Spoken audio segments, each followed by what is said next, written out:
Hujambo na karibu kwa mara nyingine tena mtazamaji wa The World News katika kipindi hiki cha ulimwengu wa siasa. Mimi ni Adam Hussein. Marekani inatazama njia za kuongeza vikwazo dhidi ya Iran. Hii ni kauli iliyotolewa na waziri wa mambo ya kigeni Marco Rubio ambaye amewapa kuiwekea vikwazo zaidi Iran huku kukiwa na vizuizi vya Marekani. Waziri wa mambo ya nje wa Marekani Marco Rubio amesema Marekani imeweka shinikizo la ajabu kwa Iran kwa kuiwekea vikwazo, lakini vingi zaidi vinaweza vikaendelea. Nadhani zaidi vinaweza kuwekwa, waziri huyo wa mambo ya kigeni Marco Rubio alisema, kama uchokozi wa kijeshi dhidi ya Iran unaonekana kutotosha kwa Washington. Hata hivyo, waziri huyo wa mambo ya kigeni bwana Marco Rubio anaona kwamba njia pekee iliyobaki ni Marekani kuongeza vikwazo dhidi ya Iran. Kadhalika, waziri huyo wa mambo ya kigeni amekataa pendekezo jipya la Iran la kufungua tena mlango wa bahari wa Hormuz na mustakabali wa mazungumzo ambayo anaona yana utata. Rubio amesema kwamba toleo lililoripotiwa hivi karibuni kutoka Iran la kufungua mlango wa bahari wa Hormuz chini ya masharti magumu halikubaliki kwa Marekani au nchi nyingine. Anachotaka Rubio kwa sasa ni kwamba Marekani inapaswa kumiliki mlango wa bahari wa Hormuz na kwamba Iran haipaswi kuuza mafuta yake nje ya nchi hiyo, kwamba kuwewe na kikwazo ambacho kitaifanya Iran isiweze kuuza mafuta yake.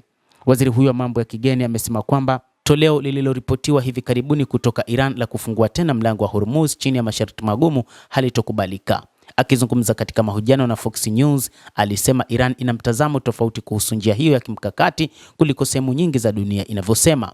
Wanachomaanisha kwa kufungua mlango wa bahari ni kwamba ndiyo njia itakuwa wazi, lakini mradi tu utashirikiana na Iran, kwa maana upate idhini kutoka kwao, na watakulipua ikiwa hutakubaliana nao, na wala hautalipa gharama za kupita katika eneo hilo. Anasema hilo halitokubalika. Hiyo sio kufungua njia. Mwanadiplomasia huyo mkuu wa Marekani alisema hizo ni njia za kimataifa za maji, haziwezi kuzoelewa kwa kiasi hicho na kufungwa kwa namna mtu ambavyo anataka, kama ambavyo wa Iran wanataka kufanya. Hatuwezi kuvumilia mambo kama hayo. Lazima wa Iran wawe na kauli ambazo zitaweza kusaidia kila mmoja kuweza kupita katika mlango huo wa Hormuz. Kauli ya Rubio ilikuja baada ya Axios kuripoti kwamba Iran ilipendekeza makubaliano kufungua tena mlango wa bahari wa Hormuz na kumaliza vita, huku ikichelewesha mazungumzo juu ya mpango wa nyuklia wa Tehran kwa hatua ya baadaye. Baadaye Jumatatu, katibu wa habari wa White House Caroline Leavitt aliwaambia waandishi wa habari kwamba Trump amejadili pendekezo jipya kutoka kwa Iran na wasaidizi wakuu wa usalama wa kitaifa, huku akionyesha pia kwamba Washington haikuridhika kikamilifu na kile Tehran ilichotoa. Singesema walikuwa wakizingatia hilo, Leavitt anaongeza. Kuhusu pendekezo la Iran la kufungua tena mlango wa bahari Hormuz ili kukomesha vizuizi vya Marekani, ningesema kuna mazungumzo, alisema Leavitt. Mtazamaji, endelea kutufuatilia na nikusihi usisahau kulike, usisahau kucomment, kadhalika usisahau kusubscribe channel yetu hii ili upate habari hizi kwa mapana kupitia The World News.